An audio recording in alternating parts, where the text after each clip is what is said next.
இனிய மதிய வணக்கம்.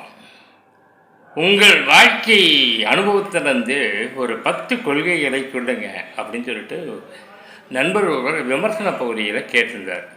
அவருக்காக இந்த 10 கொள்கைகளை நான் உங்களுக்கு பகிர்றேன். ஒன்று, நடந்து முடிஞ்சதை நம்ம மறந்துடணும். முடிஞ்சு போனதான். அடுத்து, எட்டியதை மட்டும் எடுக்கணும், எட்டாவதை விட்டுடணும். ஏன்னா மனிதனுக்கு முயற்சி மட்டுமே செய்யறதுக்கு அதிகாரம் இருக்குது, வேறு எதுக்குமே அதிகாரம் கிடையாது. புரிஞ்சுங்க. அடுத்து, மூணாவது, அதாவது நம்மளாம் நினைப்போம் கெட்டது நடந்துச்சு, எனக்கு டைம் வராதுன்ட்டு.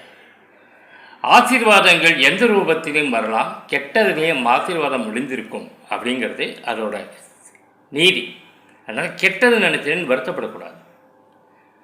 4, முடிஞ்சதெல்லாம் போட விடுங்க. வாட் நெக்ஸ்ட், அடுத்து என்னன்ட்டு லைஃப்பை யோசிச்சுட்டு போயிட்டே இருங்க. ஏனென்றால் வாழ்க்கையை மாறிக்கொண்டே இருப்பது. 5, சார் நாம் நல்லவங்களோ எதிர்க்கிறவன் கெட்டவனாக கூட திடீர் போட்டோம், அவனுக்கு நல்லது செஞ்சுட்டு போ, இன்னும் செய்தாரை ஒருத்தர் அவர் நானும் நிர்ணயம் செய்து விடன்ட்டு. உங்களுக்கு ஒரு உண்மை தெரியுமா? இன்றைக்கி கெட்டவனாக இருப்பேன், நாளைக்கு நல்லவனாகிடுவான் தெரியுமா? நல்லவனாக இருக்கிறவன் இந்த வார்த்தை இப்போ உடனே பார்த்தீங்கன்னா ஒரு வார்த்தைக்கு திடீர்னு பார்த்தீங்கன்னா கெட்டவனாக இருப்பான். உலகம் போலவே மனிதர்களும் மாறக்கூடியவர். அடுத்து, 7வதாக உங்களுக்கு நான் சொல்லிட்டேன்னா, தரணாகதி கொள்கையை கடைப்பிடிங்க சார். ஏன்னா நீ மனுஷன், ஒன்றுமே பவர் கிடையாது உனக்கு. அதனால் இறைவனிடமோ பிரபஞ்சத்திடமோ முழுமையாக உன்னை சரணடைய வச்சிரு. இதுதான் அடுத்து. அதுக்கு அடுத்து, உங்களுக்கு ரொம்ப சந்தோஷம் வருதா, அப்போதாங்க நீங்கள் ரொம்ப எச்சரிக்கையாக இருக்கணும். அதை புரிஞ்சுங்க. 10 கேட்டார், அதுக்காக கவுண்டிங்கில் 10 தான் சொல்லணும்னு இல்லை.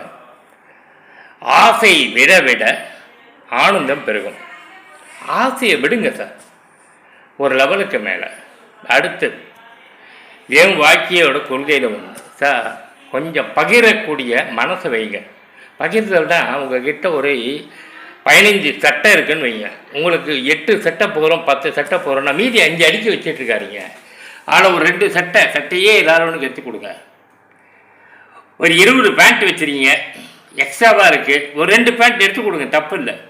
இது போல் பணம், பொன், பொருள் இதில் முடிஞ்ச அளவுக்கு பகிரப்பாருங்க. அதுதான் சிறந்த வாழ்வியல். உங்களுக்கு வேறு ரூபத்தை திரும்பி வரும். இன்னொரு வீடியோவில் சந்திப்போம்.